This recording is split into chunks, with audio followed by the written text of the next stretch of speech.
So ito po mga idol ang aming ukrahan. Yan o, bagong surko yan. O, di ba? Nice. Tatlong kahon lang yan pero ang gaganda. Tingnan niyo naman yung mga daon ang lalapad. Yan. Hanggang dyan lang din sa unahan. Kunti lang ito mga ma'am sir. Ang haba mga ma'am sir. Ito yung maganda talaga pansimilya. Ayun o. Wow. Grabe. Hindi ko alam paano umabato ng ganito. Promise mga ma'am sir, halos 1 metro po ang haba nito. At yan ang malapit na sumayad sa lupa. Ayan po, malalaki po siya oh. Wow. Malalaki po siya pero mura pa yan. Ang gaganda mga idol ng mga bunga niya.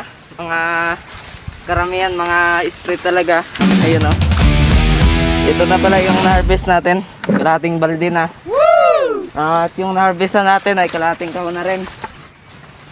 Ito po ang susunod natin na harvestin. Medyo malalaki na po ang kanyang mga bunga. Pero mura pa po yan. Malambot lang naman po siya ganito no. Kamay lang yung gamit. Yan no.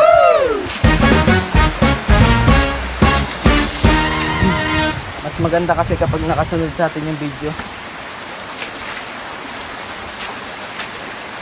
Tagal ni Papa. Hindi pa yata siya tapos doon sa aming sitawan.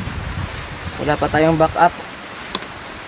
Puno ng balde natin mga idol. Kaya ibuhos ko na dito sa dala-dala kong sako.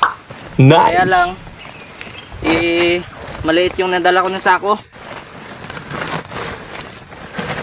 Maliit pala ito. Siguro nasa 1 balde lang din ang laman. Pero ayos na yan. Baka mamaya pagdating ni Papa may dala din siyang lalagyan. Ayun nga, 1 balde lang ang talaga ang laman.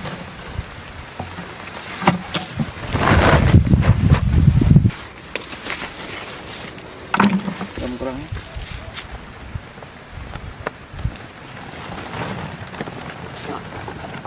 Sabi ko ngay. Ayan.